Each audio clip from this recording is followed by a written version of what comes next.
Thanks everyone for joining us today for this edition of Author Talk. My name is Aaron, and as you probably noticed already, we have a couple of guests that for a lot of you should be familiar faces and names. We have Tom Shepard, who is the head coach at Tib Army and works with a variety of athletes, including powerlifters. He's also an educator with Elite FTS. And you see we have Christian Thibodeau, who's a strength coach with over 22 years experience. He's held seminars in various countries around the world to train athletes from high school to pros.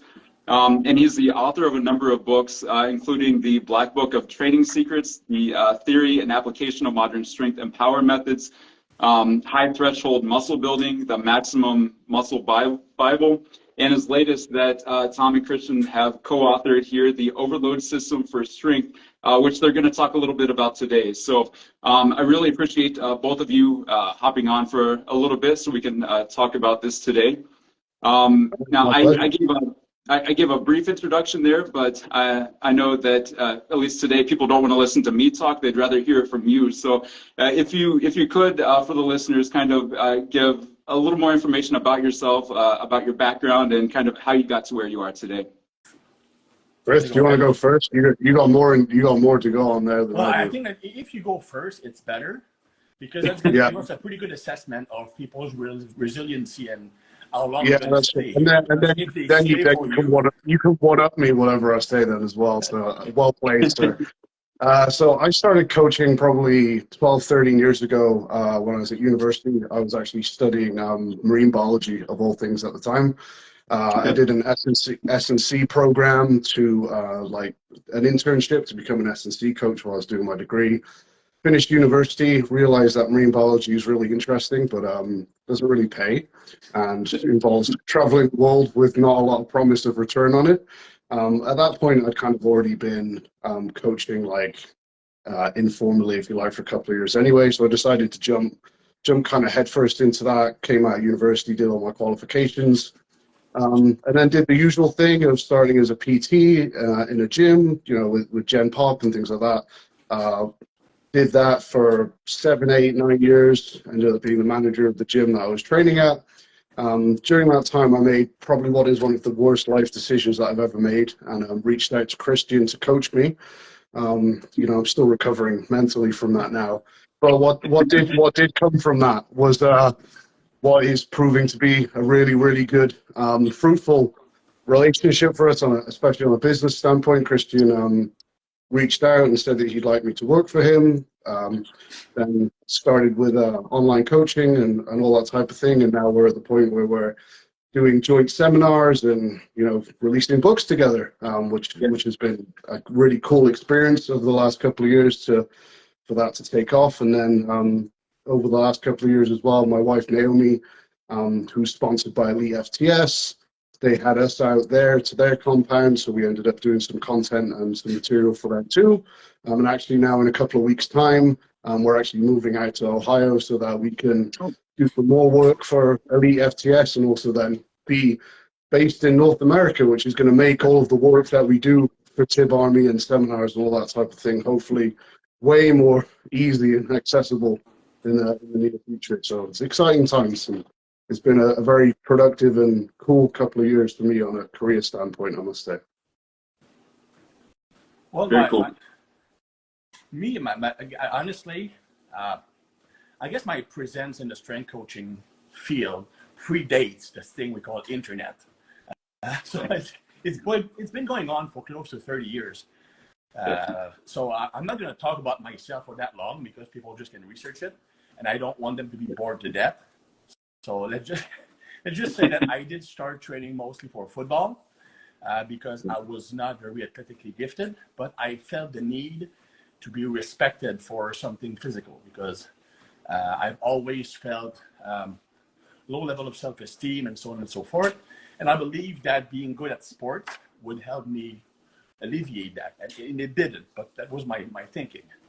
And after I was done with football, I switched to Olympic weightlifting because I was doing the Olympic lifts in my training, and that felt like a logical progression. And the other reason is that at the time, that was years, decades really, before CrossFit, Olympic lifting was in its downward popularity in North America, which meant that it was pretty easy to get a provincial medal. So I'm the third strongest in the province. There's like 3 competitors. But for someone with low self-esteem, that was like the easy way in.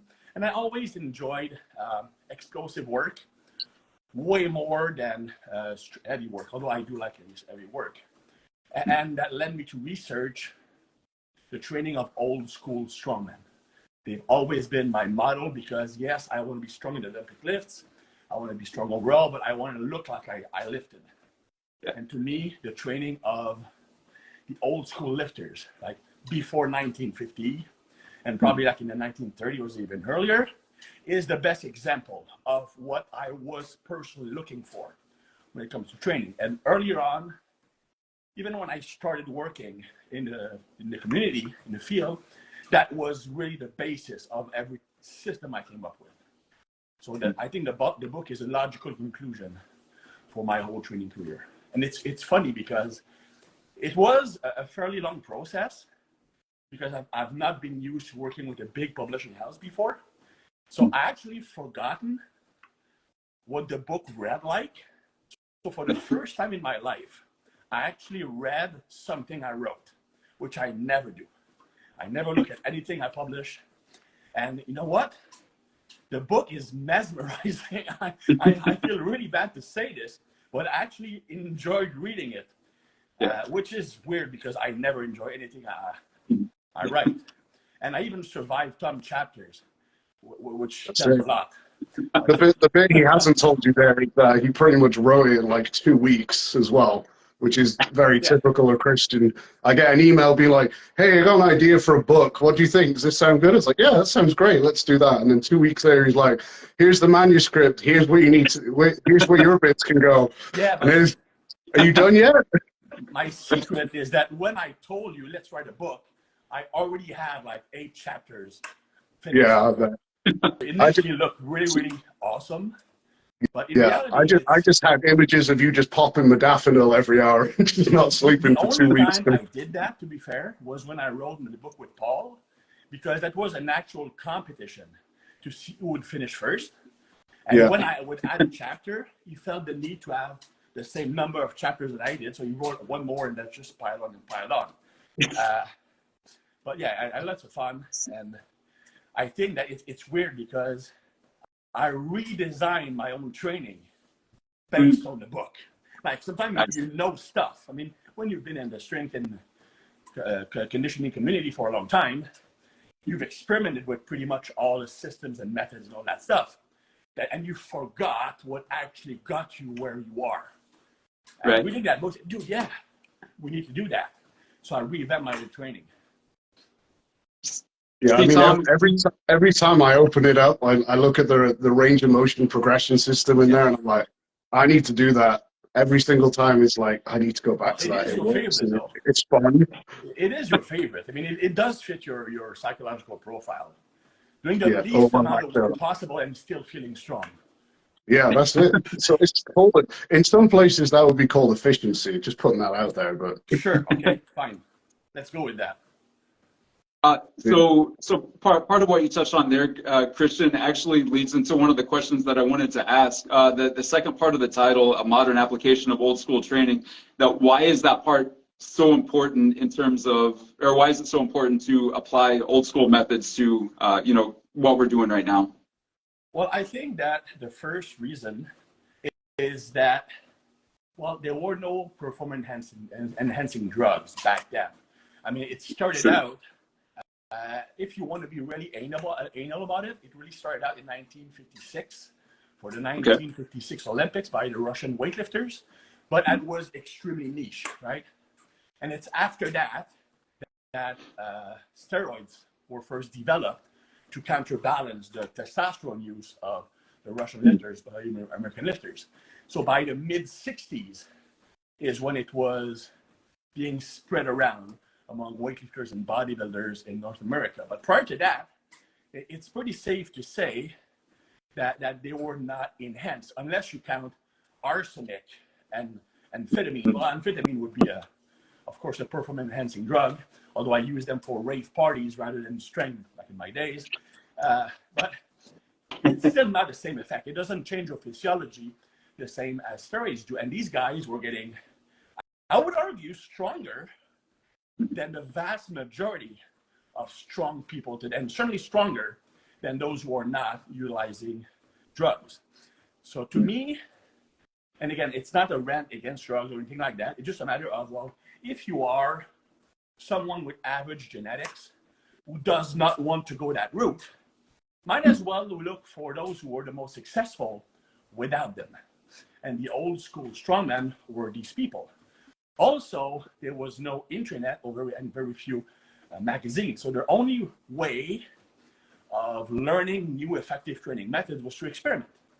And you were not looked upon if you were trying stuff that looked funny in the gym. Well, most of all didn't train in gyms anyway, but you could do anything you want. If it worked, it worked. Nowadays, it seems like you need to fit a certain criteria of what an exercise should look like to be socially acceptable in social media and stuff. So I think that back then, creativity was very important for lifters. It seems like today, you look at the trend on social media, it's almost like people all do the same thing. It's either high volume or high effort, but really there's no difference within that group. There's very little place for experimenting with training methods and so on and so forth. That's why I think, for me, pure hypertrophy training is boring. Because they're right. As long as you train hard and you gradually progress, it will work. Strength is a different thing. Power is a different thing. There are many different ways of improving physical capacities, and it's a lot more, requires more knowledge and know-how than just building muscle.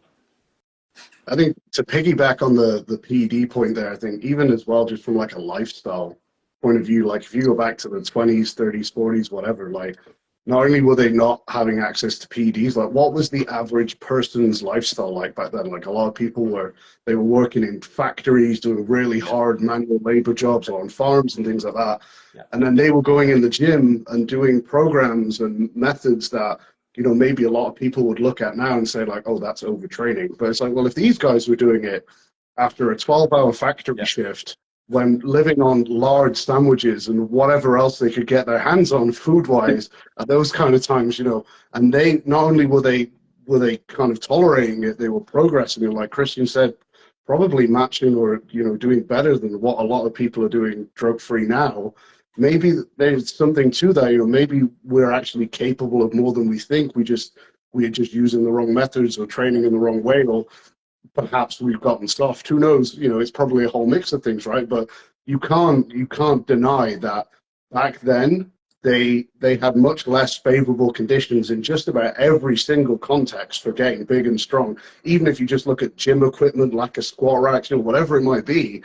And yet, you know, a lot of these strong guys from those decades would be considered freaks now. So, I mean, they basically make the perfect role models as far as I'm concerned. But what you would see, though, is that they understood, because back then it was a lot more about strength than about just size. Size was a byproduct, right? They understood that to get strong, you need to lift big weights. And there was no, I would say, bias against partial range of motion. Partial range of motion lifting was just seen as a way to prepare your body to handle very, very heavy weights. And there was no negative side to that. So that's why you would see those old-time strongmen doing lots of partial lifts, like lots of deadlifting from the knees with one hand, with a few fingers. And that got them strong because, full range of motion might arguably be better for hypertrophy, but for strength, the heavier loads, even though they are on partial ranges, will work the connective tissues, the fascia, and the nerves probably better than the full range movement. You still need to practice the full range exercises to get good at the full range exercises, and also to build more muscle. But this purely strength building component, the tendinous tissues, the fascia, the nervous system, works very well with any method that really overload the system. And that's a large part of the book, utilizing those methods that allow you to use more weight than you're capable of on the full range movement. Another thing that I kind of really like about that era as well is that, you know, a lot of these athletes and stuff were multi-sport athletes, you know, as well. They weren't just Olympic weightlifters or bodybuilders or strongmen or whatever. You know, a lot of them were doing multiple sports and disciplines, and it was just varying across the year which one they were competing, you know, based on the competitive calendar. And I think now, you know, I coach a lot of powerlifters, so I'm going to kind of be biased and just go at it from this kind of viewpoint. But like, so many people get caught into just like doing squat, bench, and deadlift so early on in their like lifting career, for want of a better word. They end up kind of cutting themselves short in terms of their upper ceiling, because it's, you know, it's just like taking like a youth athlete and having them specialize in one sport too early on. Their kind of toolbox of movement patterns and stuff like that gets slimmed down so fast that they end up bringing their ceiling down, because they end up with overuse injuries and all these types of things. Whereas I think what a lot of these athletes were doing so well was, you know, training a lot of disciplines and being good, well-rounded athletes, which I think helped them in a lot of different ways. We're doing all kinds of odd lifts. We're doing gymnastics. We're using support feats, all that stuff that we wouldn't see today. First, we would not be capable of doing them because our bodies are not prepared for that, especially from a tendon standpoint. But it's something you can work your way toward. Are you seeing this type of training come back around at all? I mean, I guess outside of, say, like strongmen and powerlifting, are you seeing a shift back to this type of training a little more? Or do you think everyone's still kind of stuck in kind of more the modern style of, you know, that the general person might just want to, you know, train for hypertrophy or whatnot? I do have my opinion on that. I want to hear Tom's first. Okay. I would say yes. I think, you know, a lot of the methods that we outlined in the book, maybe the average trainer will look at and think, like, this is crazy. How do we get used to that? And like that type of thing. But, you know, I do think that people are almost scared now to experiment a little bit, like Christian said, because it's so biased compared to what looks good on Instagram and what you see on social media and all that type of thing. And everyone is always trying to market their system as the absolute best system or whatever. But, you know, at the end of the day, you can't argue with the fact that the waters have been muddied by PED use, like Christian says. Nothing against it, but it changes things massively, right? So if we go back and use them as a model when the only information you had was let's do it and find out if it works, that's almost like the purest form of research. If you're like, okay, it's not done in a lab with the N equals 48 and meta-analysis and whatever, but what tends to happen in the fitness industry over time is that the methods that really work will stick, you know, over time and last through generations. And I think, you know, I don't want to speak for Christian here, but I think one of the motivations behind bringing this book out was that these methods are effective, but are probably underrepresented in the population right now. And there are a lot of methods in there that the average trainer would definitely benefit from.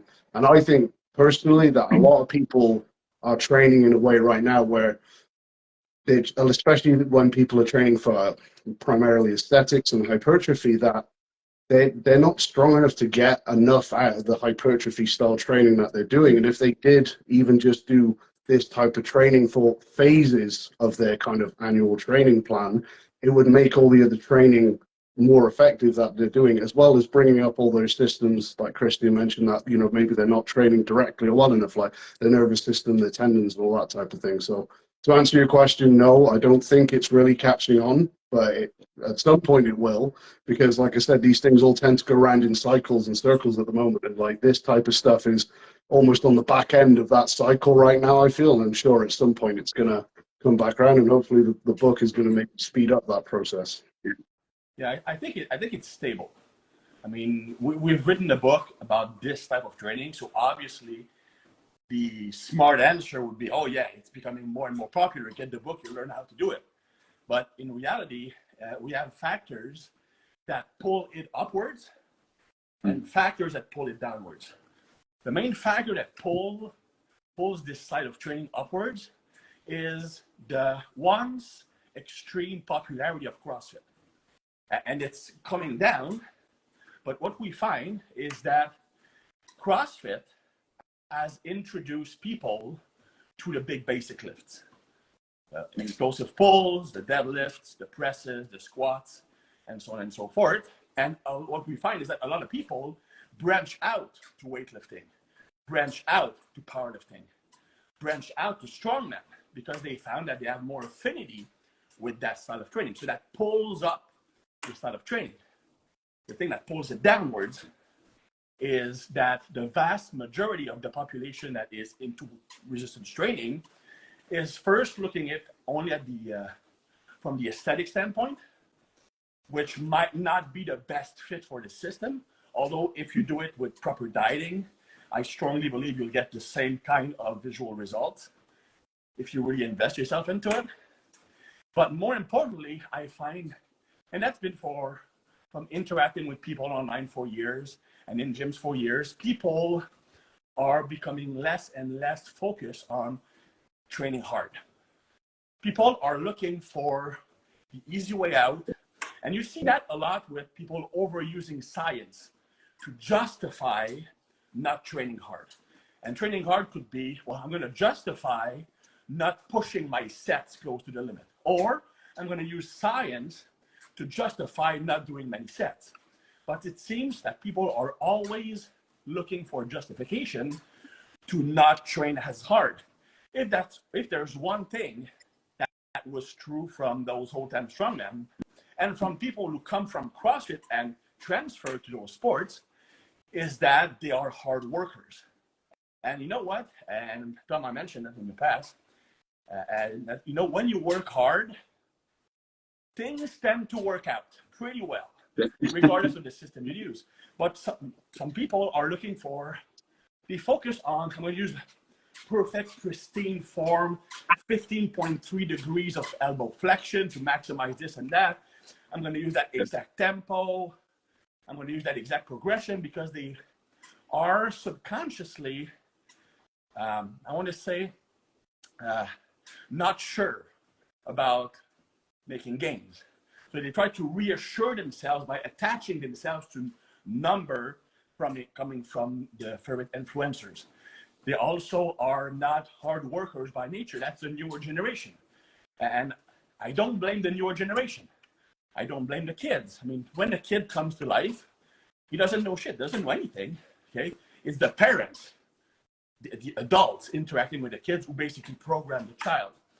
And we have been asking a lot less out of them than generation past. And that leads to people who are entitled, people who are not used to physical effort, basically because technology made everything super simple. So when we ask them to, they just don't have the natural tendency to want to outwork anybody in the gym.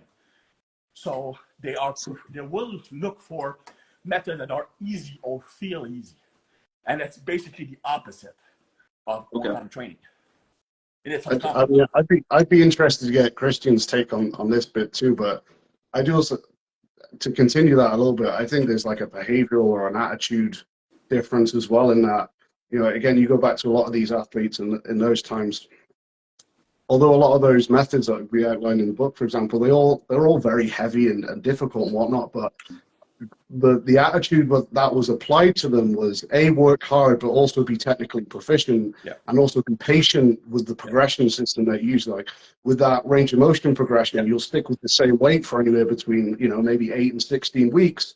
And then at the end of that 12, 16 week cycle, whatever, maybe they add 5 pounds, whatever. If that's what they felt comfortable doing, then that's what they did. Likewise, you know, a lot of their lifts would be done with an emphasis on skill. Because, you know, if you're a circus strongman, you got to go on stage 4 or 5 times a day, or whatever it might be. You don't get much chance to warm up. You got to be able to just go out and nail 85, 90% with no warm up perfect every time. That enforces very good technical application of your lifts, right? So I think there was probably a greater focus on the quality of what they did also rather than the quantity. Whereas I think that even in the strength training, performance-based training realm is also being lost now, where people are just worried more about trying to race the numbers up faster rather than thinking long game, and seeing what that type of progression system could do for them over a 2, 3, or 4 year period.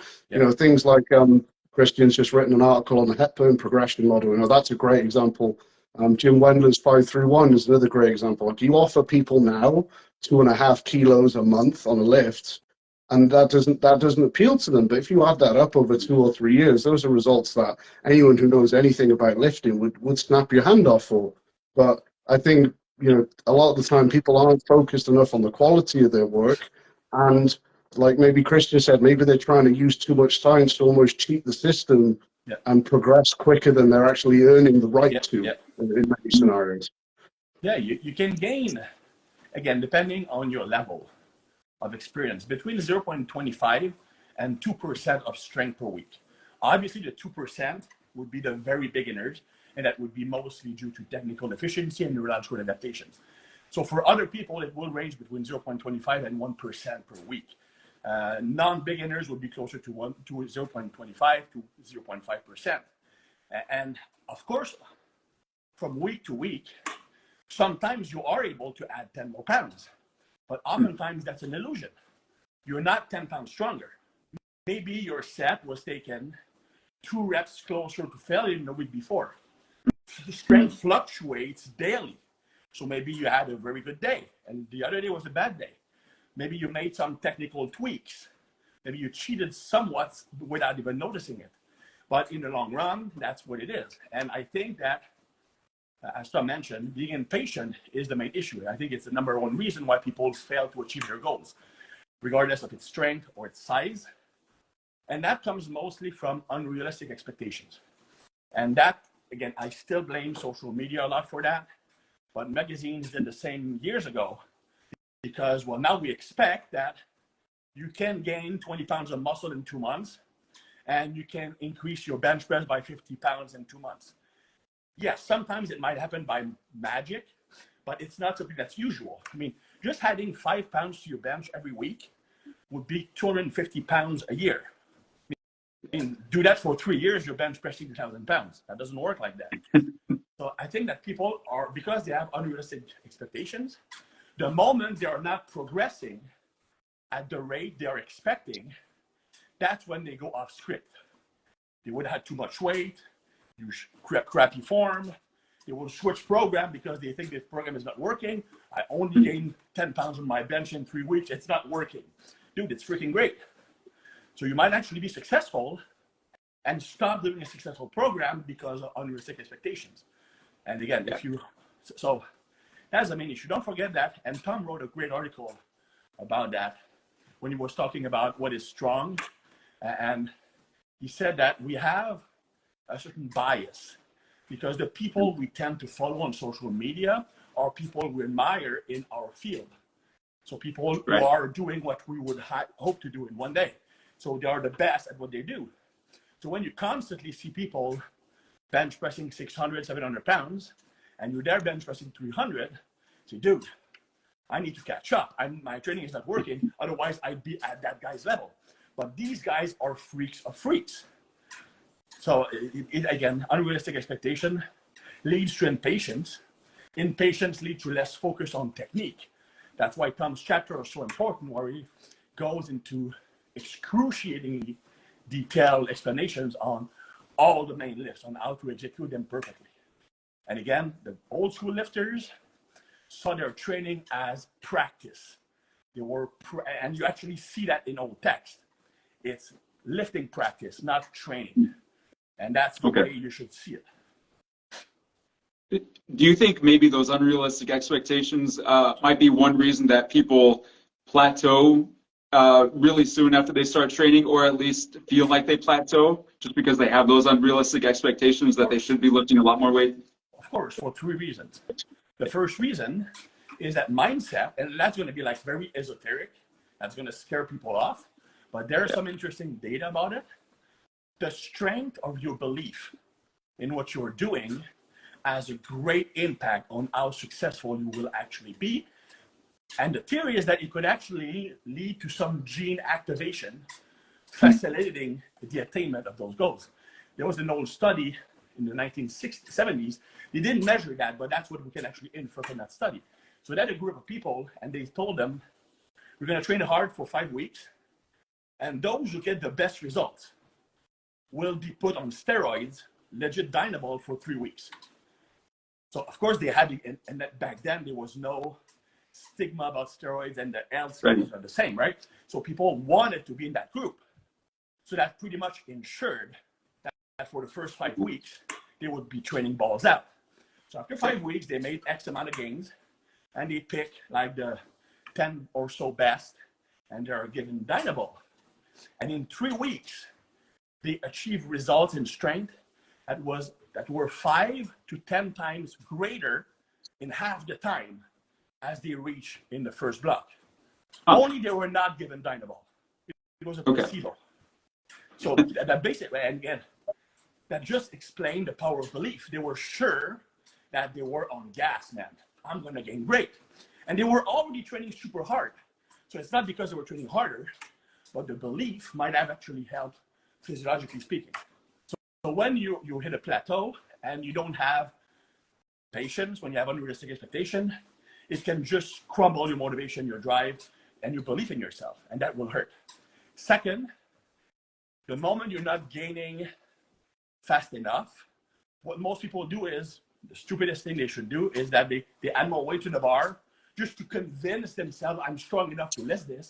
They raise their butt off the bench, they bounce the bar, they cut the range of motion, but I did the lift. Just because they need to convince themselves that they're getting stronger. And that will obviously lead to loss in technical proficiency, potential injuries, nervous system fatigue, and so on and so forth. And finally, I think there's the what's next appeal. So I'm going to give this a try for 3 weeks. If it doesn't work out like I want, I'm going to look for the next secret. But there's never any next secret. That never works. People, the only reason why it might work is that because you get excited about trying that stuff out. So for 2 weeks, you're super excited. That might help you a bit. But when you realize that, you know what, it's not a magic pill, I hope it would be, then you're just back to square one. I think as well, if we're talking about like people kind of hitting their first plateau, like you go from that kind of beginner stage to intermediate, where all of a sudden it just doesn't come so easy now, and you're not adding every week and stuff like that.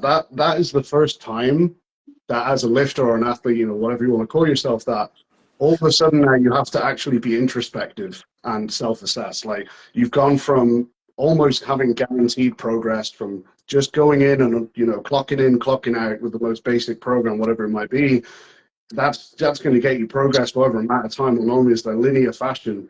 Now all of a sudden you've got to this point where now you're strong enough to have weaknesses. Now you're strong enough to have things that are holding you back. And now you need to develop the skill set of analyzing your own performance and starting to look at what are the things that are holding me back, and where do I need to allocate my resources now to attack these things and work on, you know, what the main problems that are stopping me from progression. Whereas until that point, you haven't had to do that. Everything's been completely rosy, and progress has been almost, you know, guaranteed. So, you know, that's often where a lot of the times people will either just not develop that ability and just be plateaued. They might hire a coach to do it for them. But then a lot of the time what ends up happening is they let the coach do that for them. They get a bit further. And if they stop working with that coach, now they're just a bit further on, but they still haven't developed that skill set at all. All the ones that generally end up getting past that stage then are the ones that start doing that stuff and sitting down and thinking pragmatically about, what is it that I need to do now? What's got me from A to B is not going to get me from B to C. So what needs to change to do that? Yeah, and it's something we actually discuss in the book, because at one point you need to allocate more resources to fixing something. So it can be a lagging muscle, it can be a lagging part in range of motion, could be focusing on the technique of a movement, and it often comes with an increase in volume and frequency to solve that issue, or at the very least, selection of better assistance exercises. And we cover both. When we talk, for example, about devoting a phase of training to fixing one issue, a specialization phase, most people understand that if I need to fix a weaker muscle or a weak lift, I will need to invest more volume on that lift, okay, and more frequency. What they don't get is that when you put something in, you must take something out. Because otherwise, you just increase the systemic stress of the program. You run into neurological fatigue, which decreases your capacity to recruit the fast twitch fibers, and your training is all for naught. So that's why you need to decide, I need to add this amount of volume and frequency to that lift and its assistance work. What do I take out for that 4 to 6 weeks period to have the physiological and neurological resources to recover and improve? And that's a thing that people are afraid of doing. I don't want to decrease my squat volume. I'm going to get weak on squat. Well, not in 4 to 6 weeks. But when you're advanced and you decide that your solution is investing more volume or more frequency on fixing a mistake, you need to be the grown-up in the room and accept taking something out. You won't lose anything in 4 to 6 weeks. You might actually gain anyway. Right. All right. I want to get. Sorry, go on. Oh no, you can go ahead.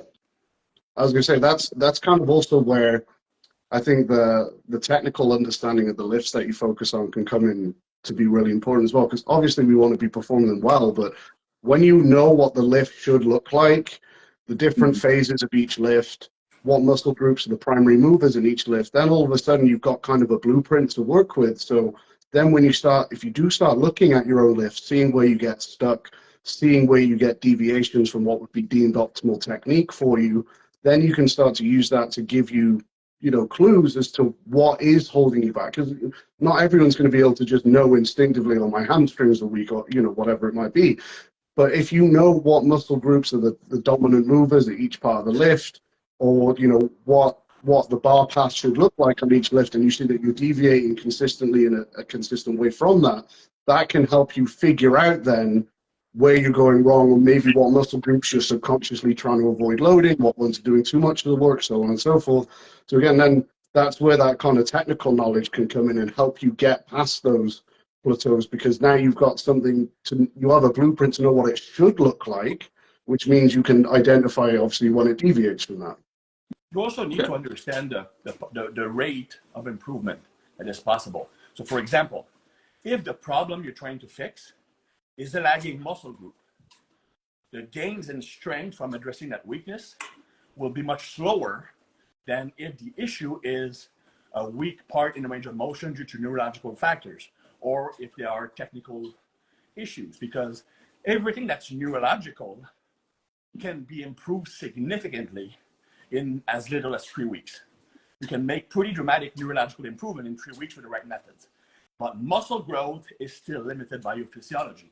So let's say that best case scenario, you're not a beginner, you might gain 0.5 to 1 pound of muscle per month. That doesn't sound like much, but when's the last time you saw a non-beginner gain 12 solid pounds of muscles? Naturally, okay? And not body weight, because that 12 pounds is likely going to be like 25 pounds of scale weight, okay? And doing that, it's very hard past the beginner stage. But let's just say that it's 1 pound per month. Well, that 1 pound is still spread over the whole body, because you're still training the whole body. Even if you're spending a bit more volume that's on your triceps, you're not going to be adding 1 pound to your tricep in a month. It might be like a few grams, like maybe 250 grams on your triceps. So the time it would take to add enough muscle tissue to make that lagging muscle strong enough to work alongside with the chest and shoulders, for example, might take you several specialization phases. So that's why people oftentimes fail to fix weaknesses, is that they are addressing muscle weaknesses and think the problem will be fixed in 4 weeks. When it's not fixed yet, they figure this shit is not working. Well, if it's neurological, if it doesn't work in 4 weeks, you probably did not use the right approach. But if it's muscle, it's like almost a year-round or a year-long approach, because you need to add enough muscle tissue in that specific place to make that muscle stronger. All right, I want to get to some of the specific methods. Now, I know you mentioned 10 methods in the book, but and I know we don't have time to go over all of those. So what I would like to do instead of that is maybe, and I know this would depend on, specific goals or maybe a phase of training, but what are maybe your favorite methods that you talk about in the book? Chris, you go first. I'm going to end up picking Well, yours is pretty easy because that's what you're always doing, and we're always looking for new variations. I'm an older, more basic guy than you are, so my own favorite method is clusters. Yep. Clusters has always been, not always, but it's for at least, I want to say 23 years, my favorite strength training method. It's funny because Joe Ken actually referred me as the cluster guy. And I actually learned about clusters when I was doing a seminar with Charles Poliquin. So I was something like 21 at the time. I was transitioning into weightlifting from football. And I was already pretty strong, but because my technique was not up to the level of those who were doing that, I'd been doing that for years and years. I feel, well, the only way to catch up to these guys is to be brutally stronger than they are. So I asked Charles at lunch break, which you never do, with Charles anyway, Charles, what's the best way to get stronger? So he would actually not even look at me. I said, well, Charles, I'm an Olympic weightlifter. I want to get stronger. No, now he lit up because he loves strength athletes. I said, Christian, the best method for strength is clusters. Great, clusters. What the hell are clusters, Charles? Well, in a cluster, you do a rep, then you rest 25 seconds, then you do a rep, then you rest 25, and then you go on until you get 5. And my excitement just went way down. I said, dude, that's what we do all the time in weightlifting. You snatch the bar, you drop the bar down, you reset, take a few breaths, maybe 20 seconds, you snatch again. So you're telling me that the best strength method is the one method I've already been using. Talk about disappointment, right? So then, okay, you do that for your strength lift, for squats, for pulls, for deadlifts. Oh, okay. So I started doing that. And of course, the more I learned about clusters, the more variations I learned. For example, with Tom, clusters didn't work because the traditional Poliquin clusters, which use your 3RM for 5 reps, with 15 to 20 seconds between reps, that was just way too short of a rest period for Tom for a set. You would actually be stronger on 5 regular reps than 5 cluster reps.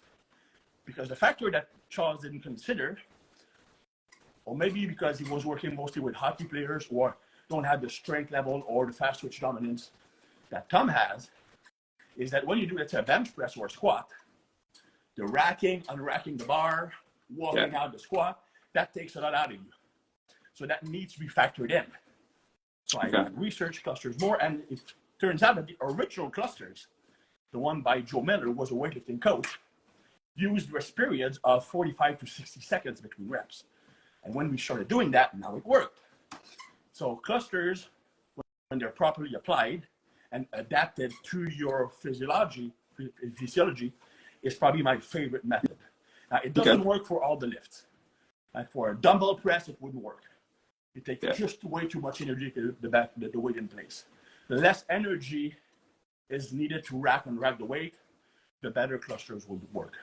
But the reason it works is that it gives you the same neurological stimulus as a near max effort, but still gives you enough effective reps in a set to trigger maximum hypertrophy. So you get both muscular and neurological adaptations. Yeah. I mean, my personal favorite method of the book is the progressive range of motion method.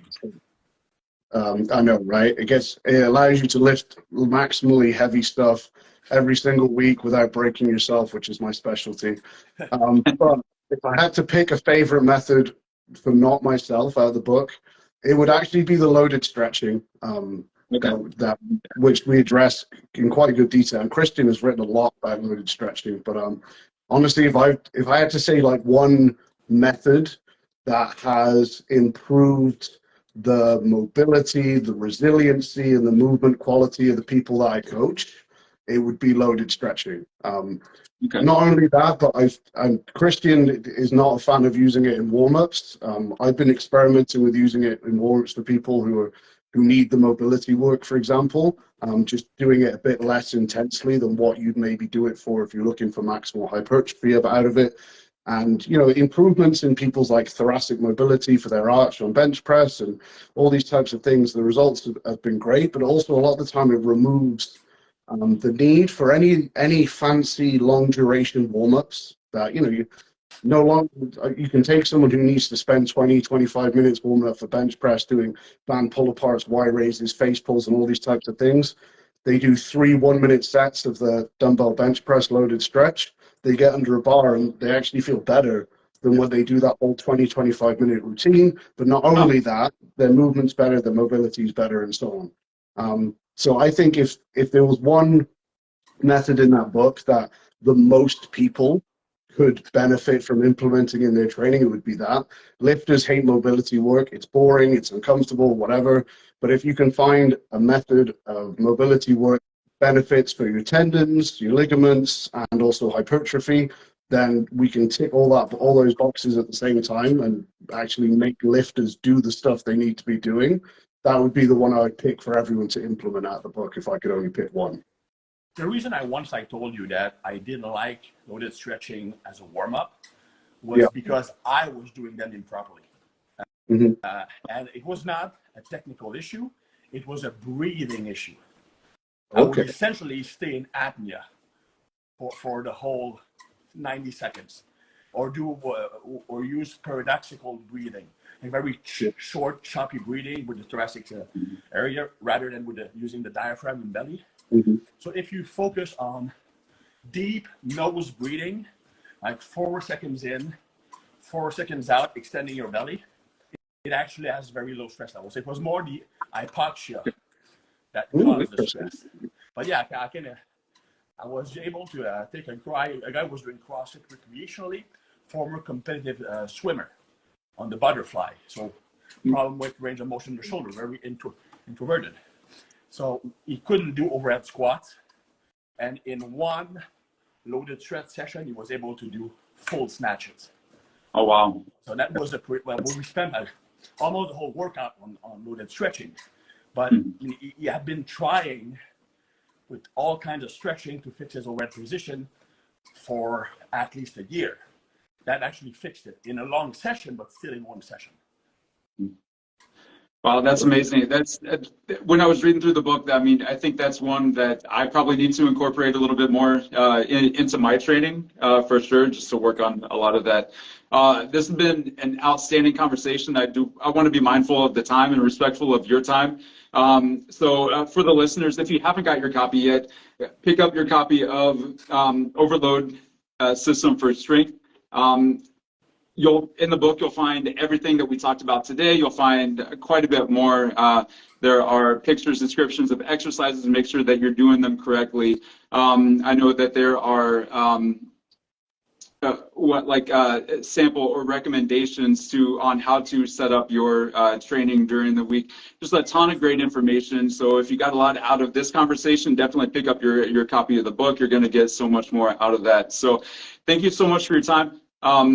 Before we hop off, I know that a lot of people probably already know where to find you guys, but I'll give you a chance to kind of plug your website, your system, and let you guys have the last word there. Well, I'm just on Instagram, Phoenix Performance Training. That's where you find me. I'm a complete social hermit outside of that, so that's where you'll find me. Facebook. I'm on. You're also on Elite FTS and tibarmy.com. You have articles there. I'm obviously on tibarmy.com, and the Instagram is tibarmy, so Christian Twitter Tibarmy, and also still on Testosterone Nation, tnation.com, where I have almost weekly articles. All right. Awesome. Again, thank you so much for the conversation today. It was excellent. I know a lot of people took quite a bit from the conversation. So go ahead, grab your copy if you don't have it, Overload System for Strength. And again, thank you so much. I will talk to you guys soon.